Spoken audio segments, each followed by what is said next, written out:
There we go. Comfy up there, buddy? Me too. Oh, hi. So this is a new thing, right? I haven't done this in a while.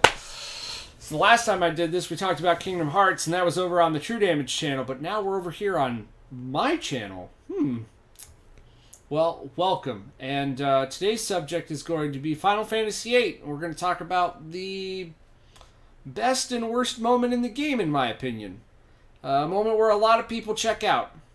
And it's unfortunate, but I'm glad you're here. Maybe you can learn something. And maybe you can see things the way that I see them, or maybe you can even get your own perspective on it. But I want to thank you guys for coming, and I hope you guys enjoy this video. And I'll see you at the end. There's a singular moment in the entire story that ruins it for most people. A moment that, if it was written better, could easily be a better conflict for the characters. In Disc 2, after attempting and mostly successfully stopping a missile strike from Galbadia on the Garden's Balam and Trabia, you venture to Trabia to find it in ruins, hit by the missiles. Selphie reunites with old friends from the garden, and while she's checking to see who is okay, the rest of the party splits from her and makes their way to a ruined basketball court. This is where arguably the best setup for the story with the worst cause comes into play. And to understand what makes this so great, and why its payoff is so terrible, we need to look at it bit by bit. At the very beginning of this scene on this court, Squall lets the squad know that they're on standby until Selphie is ready to leave. After gathering each person's feelings and thoughts, or not, you decide, you walk to the edge of the court, and Selphie arrives to thank everyone. She expresses her want for revenge, and that she wants to join you up in the fight against the sorceress. It is here that Renoa speaks up, wanting to avoid fighting the sorceress and finding a more peaceful solution if possible. The remainder of the party is taken aback by all of this, and Zell voices his shock for everyone. Squall observes and internalizes all of his responses, including asking Renoa just what she wants from him. Renoa, as if a psychic, tells him that he needs to speak his mind for this conversation to continue, so she can know what he is feeling. Squall voices his thoughts towards Renoa, bringing up how she and the Owls took up to arms fighting for Timber's independence. From there, Renoa explains in more complexity how she feels on the nature of the relationship with everyone. That they're all on the same wavelength, but when the fighting starts, the tempo everyone is on suddenly changes. Feeling left behind, she attempts to catch up, but it's no use for her. She's left wondering how far they will go. She can't hear anyone anymore. All of this is powerful, but it's the next set of dialogue that really brings it home. Once I catch up, I wonder, is everyone safe? Will they welcome me with open arms? Is everyone okay? Will we all make it back together? When I start thinking like that, here at the beginning of this scene, we're showing the fears of one of the characters to establish and set a base for our actual story beat. The framing and setup of this moment is wonderfully crafted, playing on one's unexpressed fears. Finally releasing them into the open, we have one other member of the party who is feeling similar to our heroine, Irvine Caneas. And it's not for the reasons you might think. Irvine opens saying that he understands exactly how she feels. His lines are such: "Someone might not be there. Someone you love may disappear before your very eyes. It's tough when you live your life thinking that way, but that's why I fight." Irvine completely understands, but also knows that in order to keep up, he can't just stop. Especially with how far he has come. And then our framing shifts into that story beat. Irvine begins to explain that when he was about 4 years old, he lived in an orphanage.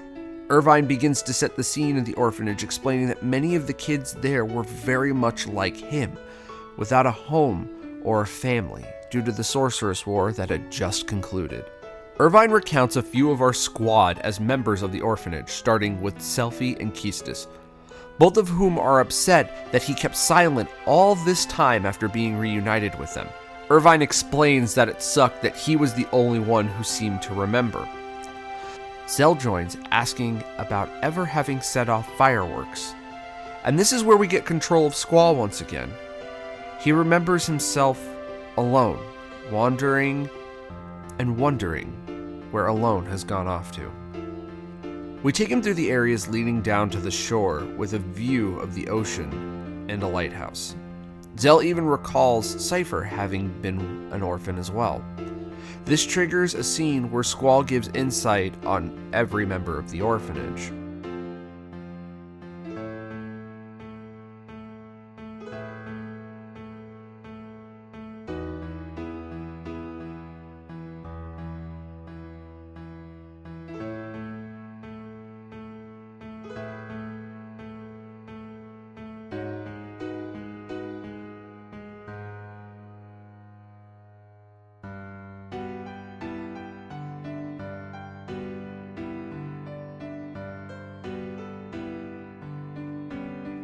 Irvine openly states that everyone but Renoa was at this orphanage, which prompts the rest of the party, voiced by Selphie, to turn to Squall in realization that he was there too. Confirming this, Squall lets some of his vulnerabilities show, explaining how he missed Sis, or rather, Alone, a figure that was much like an older sister to him. Through crawling through his memories, he remembers openly that Alone is who he called Sis.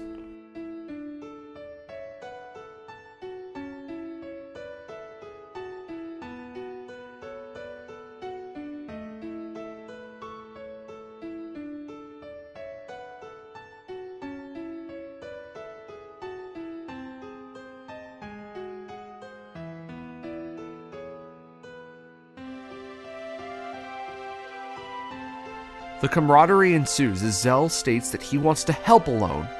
Selphie quips that he just barely remembered her, and Irvine quips to her that the same could be said for her.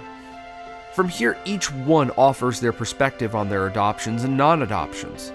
All of it leads to speculation on how they all forgot this important and imperative information. Keistis, who has a revelation, remembers the circumstances of her adoption and leaving her family to become a student at the Balam Garden. How Cypher always attempted to be the center of attention, and how Squall would just ignore him, but the two would end up fighting anyway. This leads her down the path to reconciling her feelings for Squall, realizing that she wanted to be that figure that Alone was all those years ago. That it was never actually love she felt, but rather a sibling bond to watch over him and nurture him into a better person.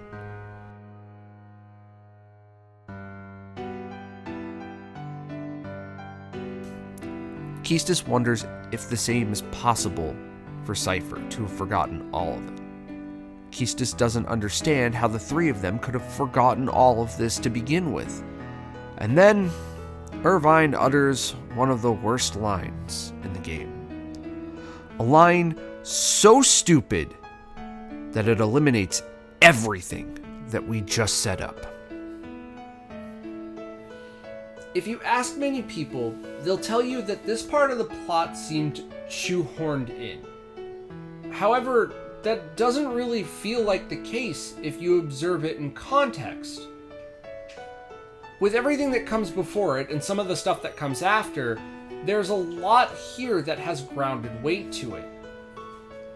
Given that, it's not the amnesia that kills it so much as it's the reason, which I'm about to get into, that kills this entire moment. The price we pay for using the Guardian Force. The Guardian Force provides its power, but the Guardian Force makes its own place inside our brain. This is where a lot of people check out. See, it's the reason of the Guardian Force being the cause that makes most people go, this is stupid, this feels like it doesn't belong here. But it still belongs, it's just that the reason is so flimsy that it doesn't help frame anything for the rest of the game. And that's the problem.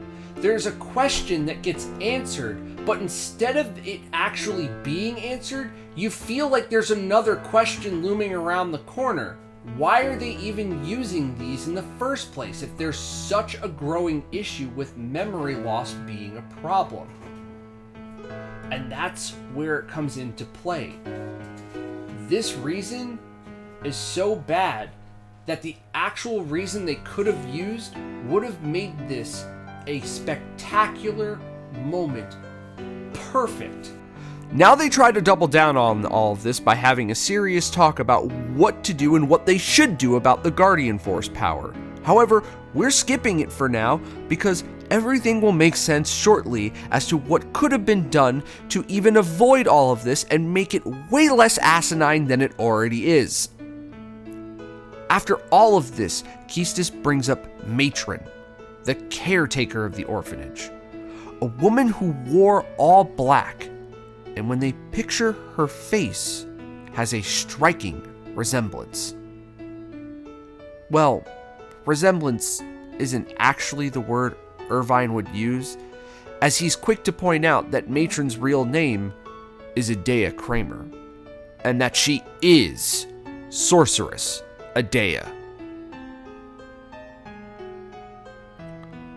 You're probably thinking this is as good as the bombshell gets, but that just isn't true at all.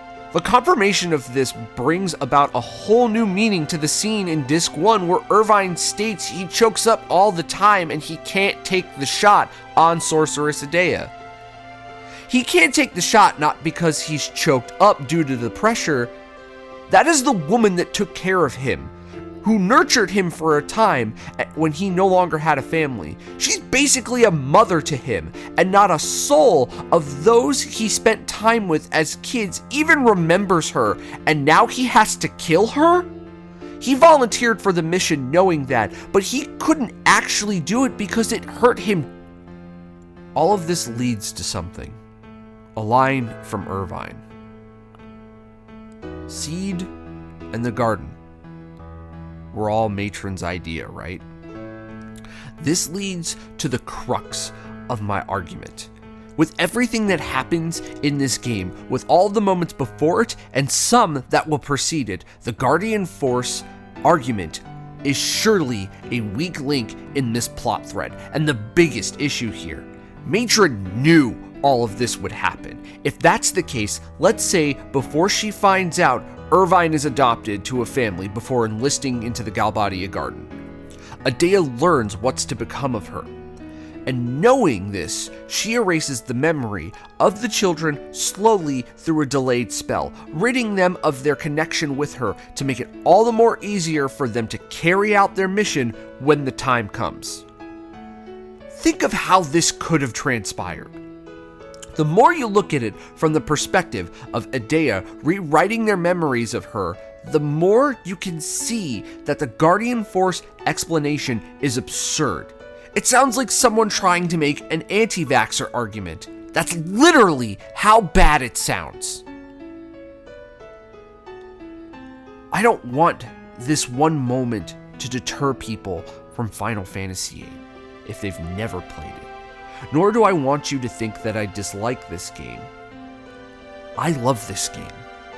And it's because I love this game that I can sit here and say stuff like this just doesn't fit with the actual story. That these beats at the end of the day are not on the same wavelength. There's nothing wrong with Amnesia as a plot device, but if you're going to use it, make the reason good, make it justifiable, make it matter, make it have meaning, and most importantly, make it have sense. So I want to thank you guys for coming and listening in and watching this video. And if you made it all the way through, it probably was about 15 minutes. Who knows? I haven't really put it together yet. Thank you. I'm going to have a couple more videos on Final Fantasy VIII coming out over the rest of the month. I got another one lined up for the next 10 days from now. And then 10 days after that. And then I have a special video coming out on the North American release date over in September on the 20th. And as we get closer, I'll tell you guys what those videos are. I have most of them written. I just haven't finished them. And I also haven't compiled everything. If you've wanted to watch these streams, well, I'll be archiving them here on Twitch. From Twitch to here on YouTube. And if you guys enjoyed this, please leave a like down in the comment down there, and comment and subscribe if you haven't, because this is brand new and I'm brand new to this, and we're gonna ride this out and see how it goes. And I apologize for my bumbling here at the end. I'm just trying to pull the thoughts out of the air. I got links in the description to a bunch of various social media platforms and stuff like that. And if you're wanting to watch me and be tuned in, I'm going to be streaming on Friday, August 9th. I'm going to be playing Final Fantasy VII, and then August 10th, I'll be playing Octopath Traveler for Saturday Morning RPGs, which is my favorite thing that I started, and I'm really happy that I even went out of my way to try and do something like this. It's a little inconsistent on it being in the morning, but that's only due to prior work schedule. But I want to thank you guys again for watching this, and pass it around. And thank you to guys, ladies, and everyone in between. And I'll see you guys next time.